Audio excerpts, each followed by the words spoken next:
Hi, and welcome to Katie's Corner in Space as we complete the 29th week of Droughtlander.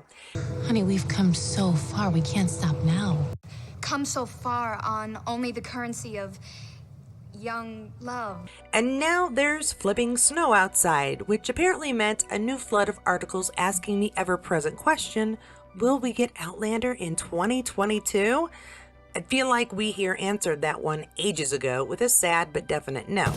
So of course I scrolled past most of them, but clicked a few just to be sure I didn't miss some huge development. And it turns out I did miss something. A new idea as to when in 2023 the first episode may drop.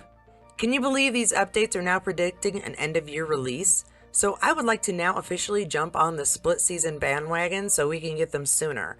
I state now, if they do that, I will commit to a mid-season Droughtlander countdown to get through that annoying gap between part 1 and 2, but I really think I lack the patience needed to wait a full year more for episodes.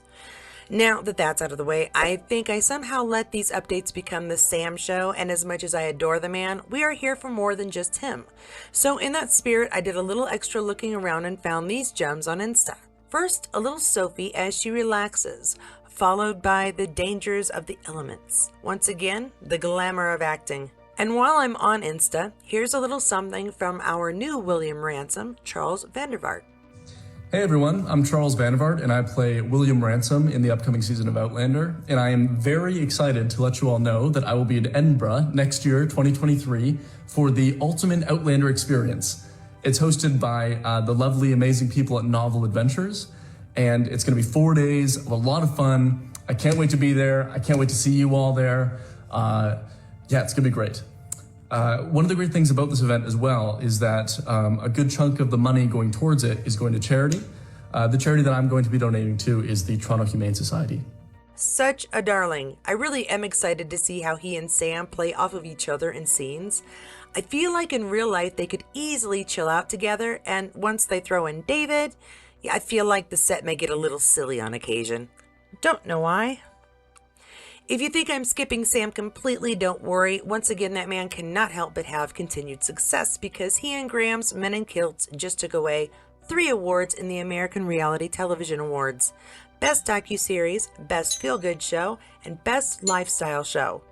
Thank you. Thank you so much for this wonderful, wonderful award from the American Reality Television Awards. It's a great honor. It is beautiful, isn't it?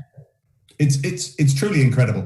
Which is just fantastic. I couldn't be happier for the pair. Each win seems like an apt description of the show, especially Feel Good, because Men in Kilts is, to me, just good fun all around.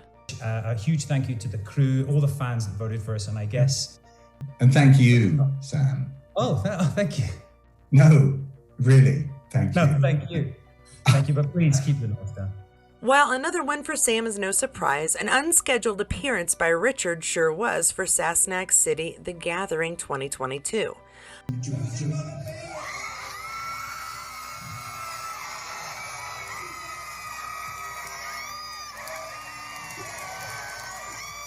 A surprise guest is not unheard of for this particular group. Last year, David Barry showed up.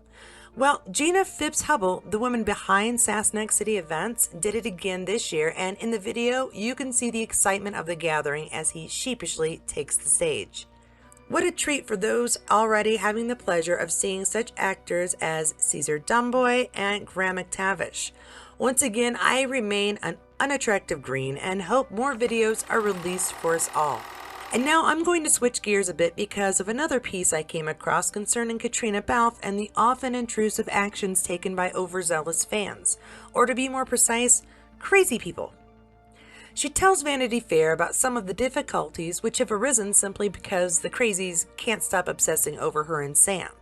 They've gone so far as to harass the secretary of the church in which her wedding was taking place, and even hire a private detective to find a way to link her and Sam romantically. As she puts it, when you have a kid, you become really protective.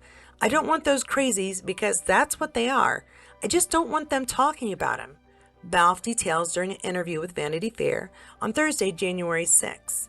It's sad because you meet the loveliest people who are fans of the show and they're super supportive and they do the nicest things. And then you have that little thing, which just taints it. I honestly can't blame her for feeling this way, especially as a new mother at the time. Not only when it comes to the protection of her child, but simply having the ability to be in your own life.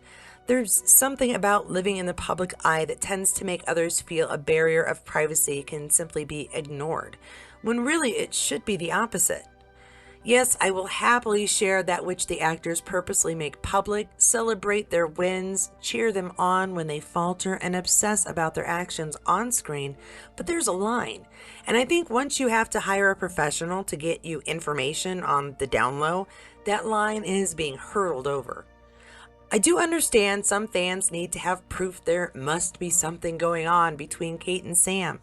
I really felt like John Wayne and Maureen O'Hara needed to be together when I was a kid watching my mom's Western collection, but I learned back then there is this thing called acting and on-screen chemistry.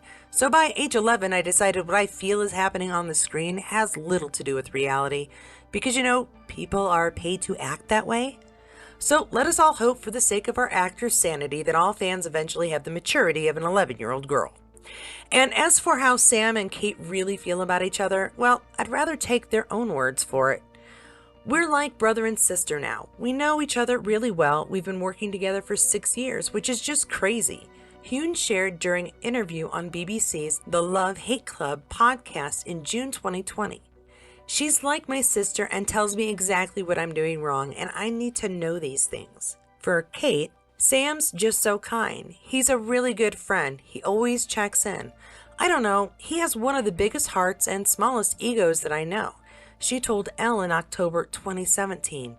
I feel very lucky. Sam and I have an amazing bond. We're really great friends. And really, if it were more than that, it wouldn't be acting, would it? We wouldn't be nearly as obsessed or impressed. And as I wrap up for the week, I want to let you know there will be no long-form content coming out for the next week. That means no week 30 update because my daughter is home for Thanksgiving vacation and, well, I'm going to have some much-needed family time. But no worries, it's very likely I'll still have some shorts coming out during the week and I'll be back in time for week 31. Oh, and I have added some social networking sites to the channel's reach, which will now appear on the end screen with my Twitter link, as long as that's relevant. Which, let's face it, may not be much longer. So thank you again for stopping by today, and for my fellow U.S. residents, have a filling turkey day. Take a moment to be thankful for the little things, like alternate social networking sites, or the collection of videos you can find right here to entertain you until the next time, and I'll see you there. The BAFTA Scotland Audience Award goes to Sam Heughan. Thank you, and we're almost there.